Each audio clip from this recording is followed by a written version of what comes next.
Putain, on voit bien. Hein. Alors aujourd'hui, je fais un live, je suis à l'intérieur parce qu'il est dehors, il plaît, c'est relou. Et je me suis dit que j'allais faire un live batterie.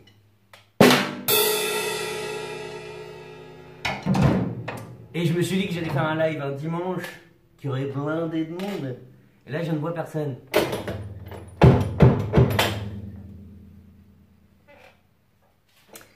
Alors, de quoi je voulais parler aujourd'hui? Je voulais causer des pièges de Lego. Pas Lego, les jeux, hein. De Lego. Et les pièges de Lego, eh ben, ils sont nombreux. Et j'en parle parce que je tombe dedans régulièrement. Parce que Lego, il est relou. Parce que il te fait croire que... Mais au fait, il te l'a fait à l'envers quand même. Et hier, j'ai vu une vidéo d'un chaman qui m'a bien fait rigoler. José Luis Mayahuasca. Donc je disais, je faisais un live en intérieur parce que dehors, rien qui pleut, c'est relou. Lluvia, lluvia, lluvia. Et je le fais à l'intérieur, dans la chambre de mon fils, où il y a une batterie. Comme ça, quand je dis des blagues... Merde. Non mais je rigole, je vais pas faire ça tout le temps. Et vu que je joue super mal la batterie. Alors, je voulais parler des pièges de Lego, des crypto-techno, de l'émancipation, de l'évolution. En fait, j'ai fait un live que j'ai pas du tout aimé parce qu'il était saccadé, que j'ai pas assez bien parlé. Enfin, je trouve par rapport à ce que je voulais dire. J'ai une catégorie dans une idée de départ qui est mon média. J'ai une catégorie qui s'appelle les discussions de Gonzo. Ça fait un peu centré sur moi-même. Mais pourquoi pas, on va dire. Pourquoi pas. Vu que c'est moi qui pose les questions, qui trouve les personnes, ça va être mon petit programme à moi qui va valoir de l'or parce que bah, je le kiffe. Du coup, je me dis pourquoi pas. Pourquoi pas.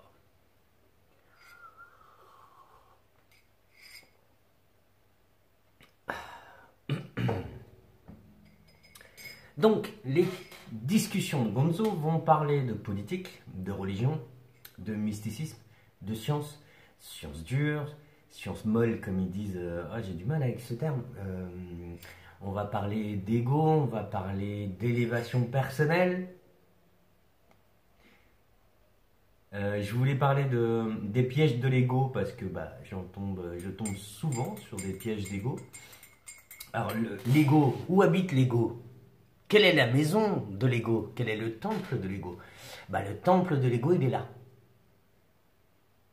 En la cabeza, dans la tête, à réfléchir, à calculer, à apprendre, avidité d'apprentissage, d'apprendre, alors qu'on devrait avoir une avidité de sentiments, de sensations. C'est pour ça que l'école, j'ai toujours eu du mal.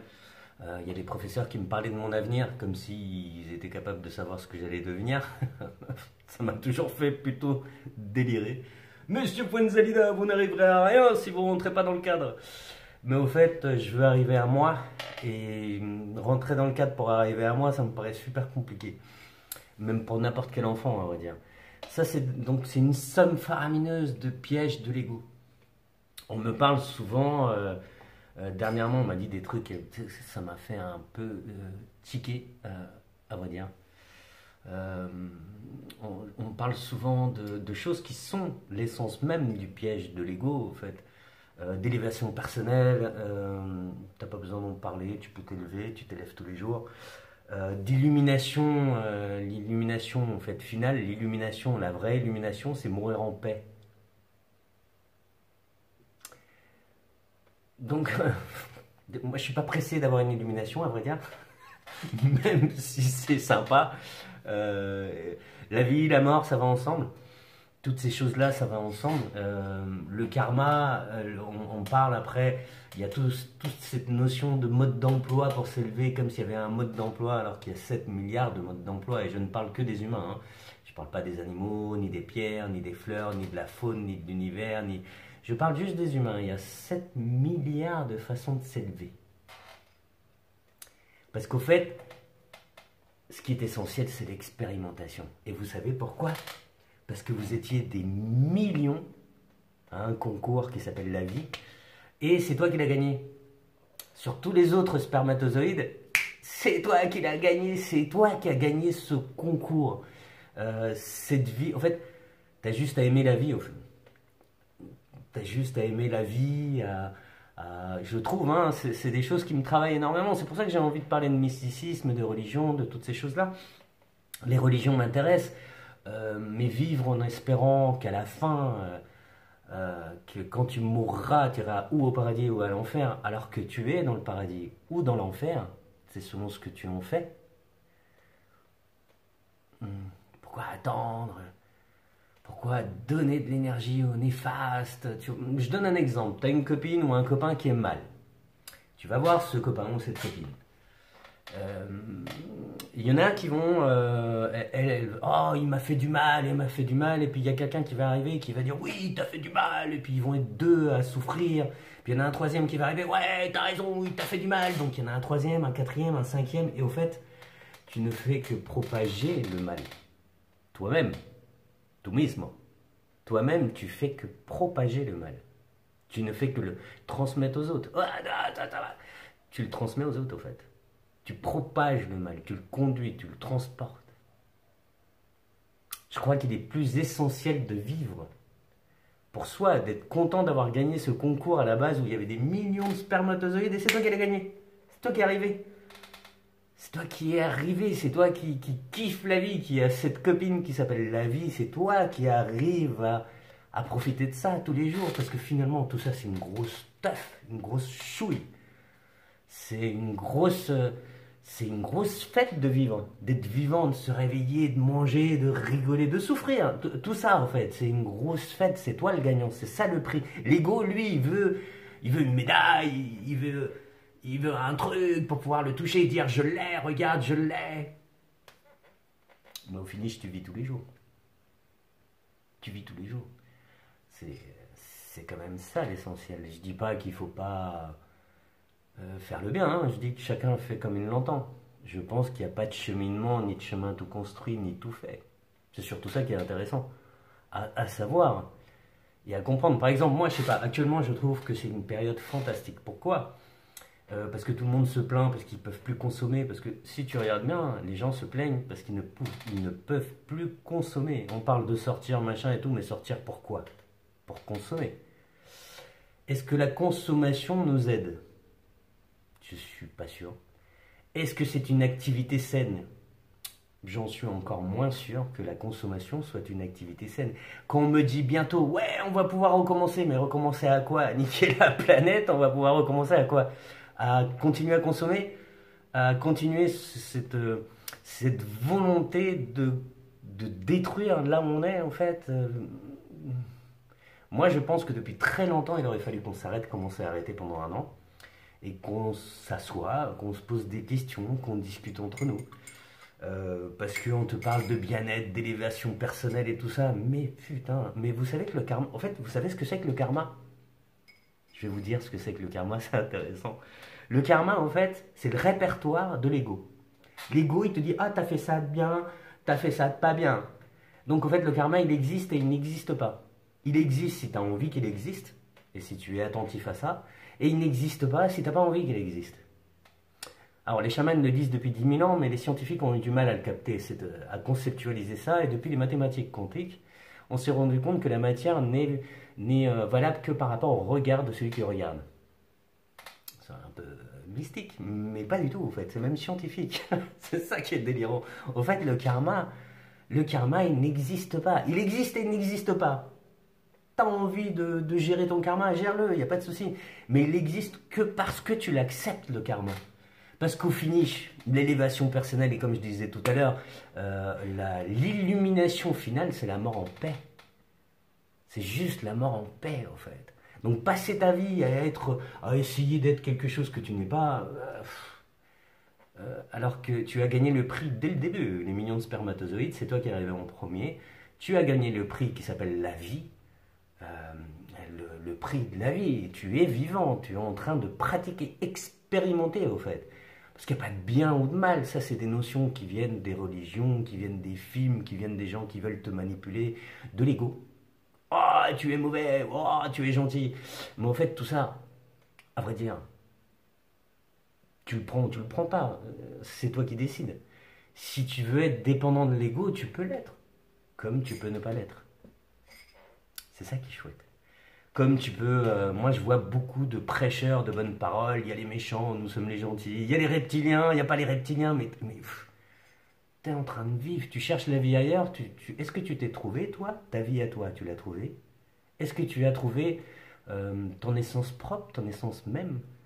Est-ce que tu sais exactement vers où tu vas ou ce que tu es avant d'aller chercher des vies ou des dirigeants ou des méchants ou des ennemis? Est-ce que tu sais toi-même ce que tu veux? Est-ce que tu t'es oublié ou pas? Est-ce que tu profites et t'expérimentes ou alors tu cherches le chemin, le bon chemin indiqué par va savoir qui au fait? Donc tous ces trucs-là, ça me fatigue. C'est un peu la même chose en politique. Alors, j'ai rien contre les politiciens, ils font ce qu'ils veulent, moi ça me pose pas de problème. Mais je ne lutterai pas pour eux, en fait. Parce que déjà, les politiciens te divisent dans des partis, alors qu'on est une totalité.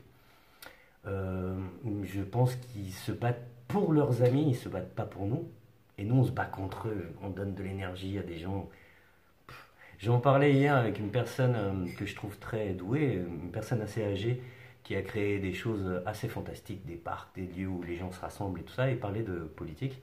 Et moi j'ai fait la remarque comme quoi je ne croyais plus à ce système depuis longtemps, j'y ai cru, mais que actuellement il y a des nouveaux outils qui nous permettent de nous émanciper et que c'est un avenir pour moi assez radieux. Et lui il me dit oui mais ça me fait peur parce que ces outils... Mais en fait, ces nouvelles technologies me font peur, voilà ce qu'il m'a dit. Mais pourquoi avoir peur d'outils? C'est comme si tu avais peur d'une scie, d'un marteau. Et c'est comme si tu avais peur d'une voiture. Ouais, on peut te rouler dessus, mais tu peux te déplacer avec. Ça reste des outils. Les cryptotechnologies vont permettre à l'émancipation. Elles le permettent déjà. Comment? Je vais vous donner quelques arguments. Les blockchains qui sont sortis depuis un petit moment sont assez énergivores. Pourquoi? Parce qu'au fait, par exemple, tu as un morceau de gâteau, ce morceau de gâteau, il l'envoie chez des milliers de personnes. Et quand tu veux manger ce morceau de gâteau, tu récupères ce morceau de gâteau chez chaque personne, ce qui est très énergétiquement puissant. Ça te prend beaucoup d'énergie. Les holochaines, le même gâteau, il le divise en millions de parties, il l'envoie chez des millions de personnes. Donc tu récupères juste des millions de parties, donc c'est beaucoup moins énergivore.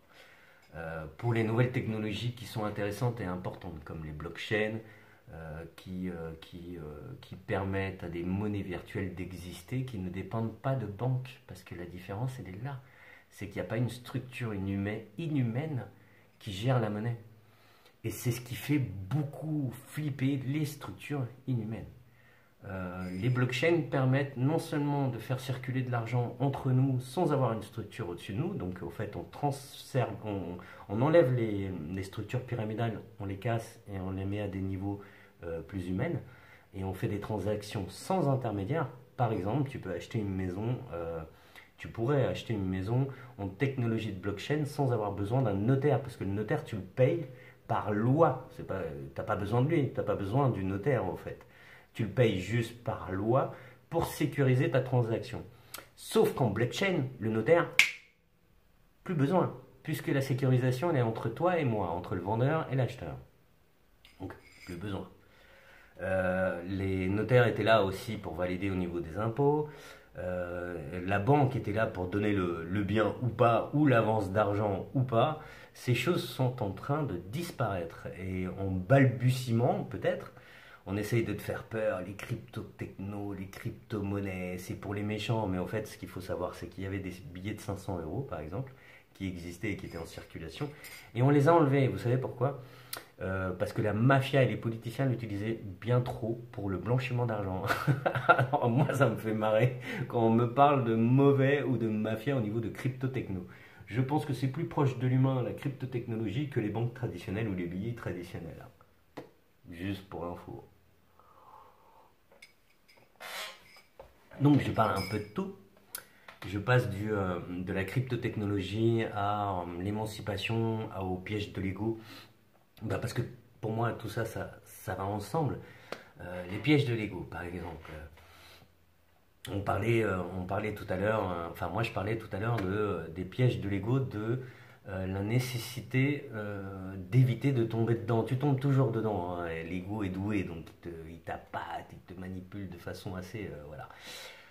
Là où ton ego peut devenir dangereux et juger l'autre, c'est quand tu t'élèves justement, quand tu commences à voir des choses, quand tu vois des fonctionnements inaptes, quand tu te rends compte que la population mondiale se bat pour continuer à détruire la planète, par exemple. Un exemple tout con, hein. Se bat pour pouvoir continuer à travailler. Mais le travail, est-ce qu'il a de l'avenir? Parce que le travail, au fait, c'est de la production, et la production détruit. La plupart du temps, la production détruit des zones géographiques, détruit la planète. La production n'est pas viable au niveau de la longévité de cette boule de vie qu'est la planète. Donc, est-ce que tu penses qu'il faut se battre pour continuer à détruire la planète? Je suis pas sûr. Est-ce que tu penses que la seule façon de vivre, c'est la consommation? En êtes-vous certain?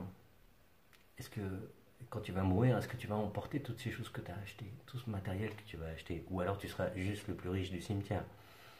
Est-ce que c'est vraiment nécessaire? Ne serait-ce pas l'échange entre humains ou l'expérimentation entre nous qui serait une nécessité ou une évidence? Par exemple, on me dit souvent il faut se battre contre. Non, pourquoi tu veux que je me batte contre? Moi, je veux me battre pour. Je vais donner de l'amour aux choses, de l'envie, de la volonté. Je ne vais pas donner de la haine, je ne vais pas créer une relation de haine, par exemple. On me dit souvent, ouais, mais il faut se battre contre, sinon on va nous la faire à l'envers. Mais c'est faux. Macron, par exemple, lui, il ne se bat pas contre nous, il se bat pour ses potes, pour son lobby, pour ses potes journalistes, pour ses potes milliardaires. Il ne se bat pas contre nous, il n'a rien à foutre, il ne me connaît même pas. Je pense qu'il se bat pour. Moi, je pense qu'il faut qu'on commence à se battre pour nous, à se battre pour développer des choses entre nous, à essayer de se comprendre, à essayer d'équilibrer, de rassembler les gens. C'est essentiel de rassembler des gens avec des pensées différentes, parce que si on est en monopensée, c'est chiant à mourir, et puis je suis même pas sûr qu'on puisse plus évoluer que ça. Ça m'étonnerait en tout cas. Ça m'étonnerait beaucoup.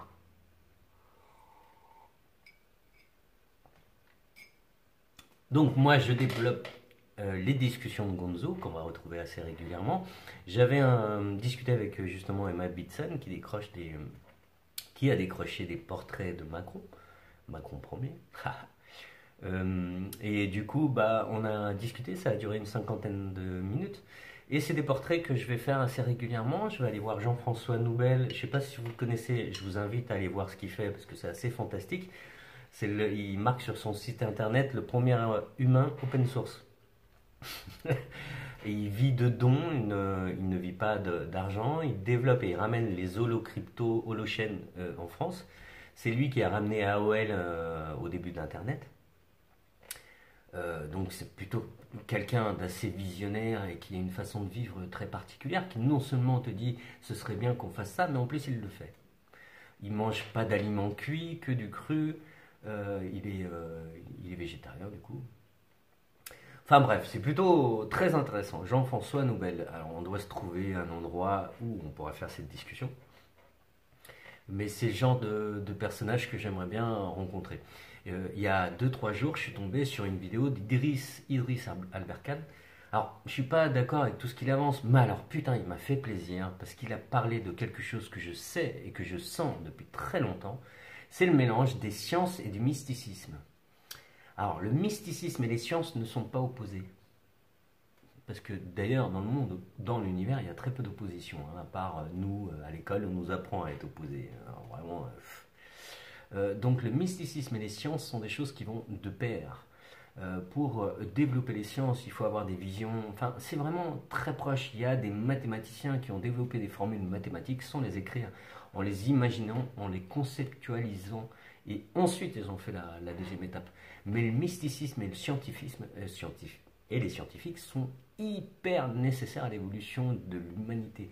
L'évolution en sachant que tu évolues tous les jours, tu expérimentes tous les jours. Pourquoi je parle de mysticisme et science? Parce que science, c'est beaucoup basé sur le cerveau. Et la maison de l'ego, c'est le cerveau. Donc plus tu te prends au sérieux, plus tu réfléchis aux choses sérieuses, où tu prends de hauteur en disant oui, mais oui, bon, voilà.